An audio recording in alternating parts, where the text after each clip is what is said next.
Welcome back to the Y.E.S Functional Longevity Podcast, where we give you insight on how to get fit, feel younger, and live better. My name is Chris Borda. I am best-selling author and owner of Y.E.S Fitness, and we have a special guest this evening. We've got Loni B. Thanks for coming on board tonight. Oh, you're welcome. Loni has been on this before a while ago. Probably after your first year or so, maybe we did this. How long have you been here? More than 5 years now. More than 5 years now. 5 years, it's a long time. Congratulations. Yeah. It's a long time to exercise. You've made it a lifestyle now, right? Yes. It's part of what Yep. you do. Yep. And boy, Loni has had some real ups and downs. She's had to really overcome some really big hurdles. And we're going to talk about that again this evening. Because when we first talked about it, she overcame a hurdle that is unbelievable. Okay, just unbelievable that she overcame this.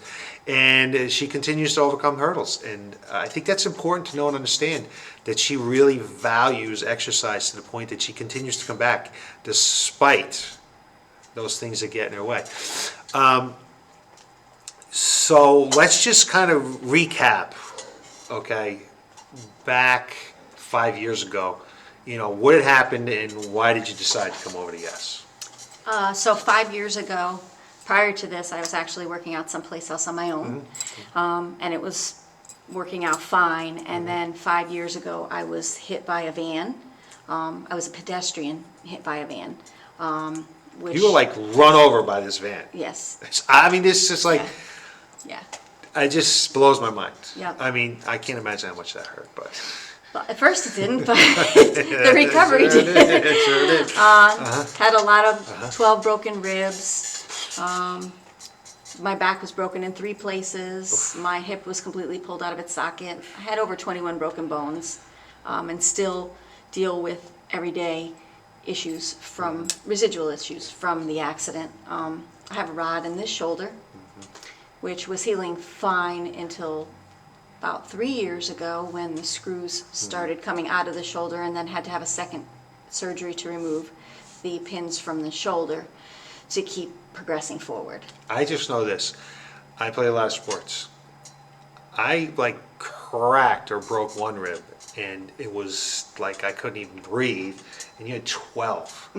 Yeah. I mean, I've broken bones, fingers, stuff like Yeah. that. Had to be hurtful. It's like what you do here in exercise when there's a difficult exercise that I don't particularly want to do or enjoy to do. I have a mindset in my mind that there's only a specific amount of time that you have to do this for. So if you set your mind that you only have to do this for a certain length of time, then you can get past it. Yeah. And that's what I did during my recovery. So I remember you recovering, and you got pretty far along before the screw came loose, right? Right. And It that was shoulder there. backed out about a half an inch. Because we used to do, you'll see Loni in some of our marketing. I mean, we're doing hex bar deadlifts, Right. Right, Right. a substantial weight, and so then we have to get the shoulder fixed again. Right, right. Well, part of the process too, when I first came here, after 6 months of recuperating from the accident, I had the accident in January and August, actually, I started here. And because of being so sedentary, I had put on quite a bit of weight, and was not comfortable in my own body. Right. So we worked really hard, not only to develop the strength aspect of my body and to get me back restored, but also to get my weight back to a controllable level, because I was hurting all the time. And so I was in a good spot, doing the hex deadlifts, doing a lot of exercise, and then the shoulder started again. And you even just got to, before this, you were able to get into our metabolic classes. Yes, I was. Which I think really helped you lose some of the weight. Yep, I was. As we went along. So we had to get the shoulder fixed again. I don't know how long you were out for that. That first shoulder surgery wasn't that bad. I was back in a few months, a couple of months, and then last year I had another fall, I guess. I was hiking and injured this shoulder, the other shoulder. Managed to tear my rotator cuff, tore my labrum, and they thought that my bicep was torn. And so in February, I had to put a pause on Y.E.S Fitness again, Right. because they had to do all the surgery again. So back to square one. Back to square one. But I give you a lot of credit Yeah. because a lot of people would have given up. I mean, so why do you keep coming back? Even like, I mean, the surgeries weren't our fault. We didn't hurt your shoulders. No. We didn't run you Nope. over with a van. No. I'm pretty sure, I don't want to put words in your mouth, I think we helped you to recover Right. after each of the surgeries. So, but you still have come back again. Come back for a couple of reasons. One is it's important for me to get down, and I finally did just this year, get down to the weight that I was at before my accident. That was really a big accomplishment, a big goal that I was striving for. And I come here to feel good. I also have ankylosing spondylitis, which is a condition that affects my joints and my bones. So I'm in a lot of pain a lot of times. So in order to get through this pain, I have to make choices, and the choices in life that I want to have are that I don't want to have to go through more surgeries. I Right. don't want to deteriorate to a point where I'm incapable of doing anything. So I come to exercise to maintain where I am and to be strong so that in 10 and 15 years I can still do this. We haven't gone back to the hex bar yet, but we're going to one day. Yes. It's going to Yep. happen. It's Yep. going to happen. Yep. I really admire your persistence because it would be so easy for you to just stay home and say, gosh darn it, Yeah. woe is me, I hurt my shoulder again, I hurt my other shoulder. I mean, it's so easy to get that negativity in life. Yep. Your attitude is fantastic, and I know I admire it. And the clients that you work out with admire it as well. You work out with Pretty good. pretty good crew in there, Yeah. the same people for a long time, Yep. and Yep. very supportive, very supportive.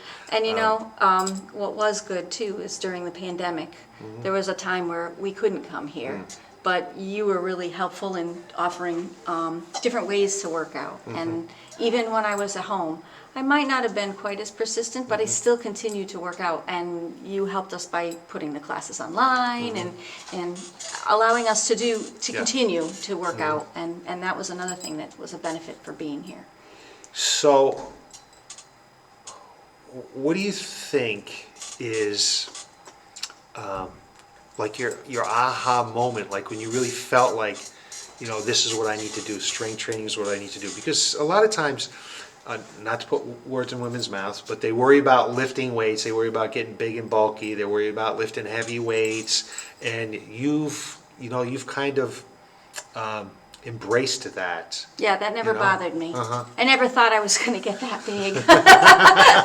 But I always thought that I could get stronger. Right. And that was always important to me, to continue to get stronger.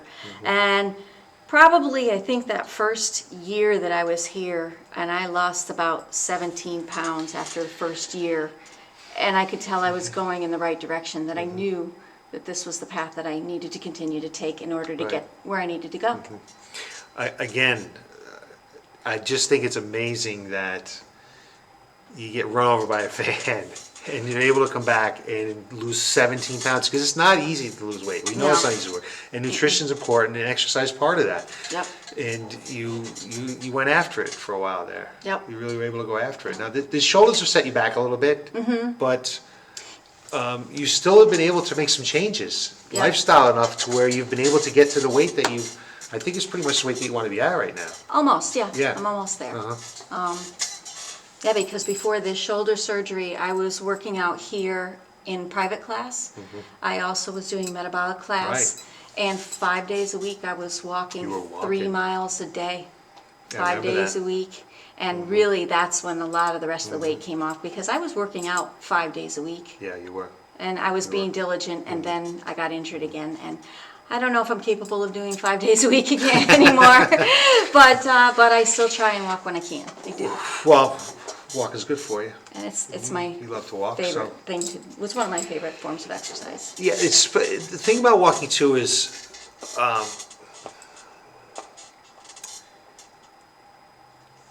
you really don't burn a lot of calories in walking. No, 1 mile is 100 calories whether you walk fast or slow. It's Right. not really the best way to lose weight. But I think that there's so many, what's the word I'm thinking of? The the mental or the spiritual or the stress relief of walking. I agree. I think that's as much of, even more of a benefit than it is. It really doesn't help much for bone density. Unless you're going up hills, it's not really improving your cardiovascular fitness unless you're really deconditioned, okay? Right. You really need to get your heart rate up. Unless you're not really burning a lot of calories. So I really think that that's an aspect that people don't think about when they think about walking. Just that clearing of your mind. I know my wife and I sometimes will take a walk after dinner and just getting outdoors and fresh air, and there's no technology, and Nope. you can just let your mind wander a little bit, and that stress relief. It's a It's mental incredible, escape yeah. for me. It's where I just don't think. Sometimes if I'm walking on the treadmill because the weather's bad, I'll just do something mindless, like watch a television program or whatever. And Yeah. my philosophy has always been that if I'm on a treadmill, even if I'm only burning 100 calories, I'm not sitting on a couch Right, burning no exactly, calories. So, exactly, yeah. you know, that's a trade-off. Yeah. So, what did we talk about a minute ago? What's your favorite exercise? My favorite exercise, I really liked the new one that we did with the tube running. Oh, tubing runs, right. Tubing runs. Right. So, yeah. Yeah, it gets my heart rate up. I like the cardio. I like getting that motion going. I did like that dead hex bar deadlifts. I like those. I liked the feeling of accomplishment once you finished that run and you were like, wow, I really actually could do that. Right, That wasn't, impressive that you could train your body to be able to lift so much. That was enjoyable to me. You can get a real sense of accomplishment when we don't typically test for PRs, meaning personal records, meaning like, okay, how much can Loni lift in X, Y? We don't typically do that. It's not really necessary for what we're trying to accomplish here most of the time. But you know that if you were doing the hex bar deadlift at 125 and now you can do 135, there's definitely a sense of accomplishment. Right. Because you're able to do more. You're able to lift more weight. You're getting stronger. Stuff like that. So I just love your story because you're so persistent. I mean, really, because a lot of people, like I said, would give up. And the injuries would set them back. And I think it just goes to show that even if you are injured, okay, obviously you need to be to the point where it's safe. Right. And they give you the okay to exercise that, you can exercise. Yes. Okay? You can so you had shoulder surgery, we're going to make sure we're doing certain things. We're always talking to physical therapists to make sure what we're doing is in line with what we should be doing. But the rest of your body needs to work out. I just talked to a guy the other day and he's like, okay, well, I need to get my shoulder taken care of. I said, well, that shoulder is about a sixth of your body, right? Yeah. We have all this other stuff we can work on, right? Yep. The doctor actually pulled me off the treadmill to tell me that my shoulder rotator cuff was torn. And she said, you probably should get off that treadmill. Well, I appreciate you coming on board with us tonight, Loni, taking a few minutes to tell no your story worries. again. It's always good. I hope it's inspiring. Hope we can get some other people to be inspired to make some changes in their life, whether you're, like, let's say somebody's on the fence to work out here. What would you tell them to do? I tell them that you really need you owe it to your own body and to your own self to at least give it a fair try. 3 months at least would give you an idea of whether or not this is the right decision for you. In 3 months, a lot of habits can change and you find that you really need these things. So I would give it a try. Give it a try. Give it a try. I appreciate that. So we might have Loni again another time. Hopefully she doesn't go through another surgery. No, hopefully we not. need to talk about this again. But you've been through so much and you've made so many gains, and you're going to be able to enjoy life down the road. Right, Because and of that's this, the right? ultimate goal. That's the ultimate goal. I mean, Yep. you had some unfortunate situations, some accidents and injuries like that, but you're going to be able to enjoy life despite that stuff, and you're going to be able to do the things that you want to do. And I mean, that's why live longer if you're not enjoying it, right? Right. Yeah, Right. so it's very cool.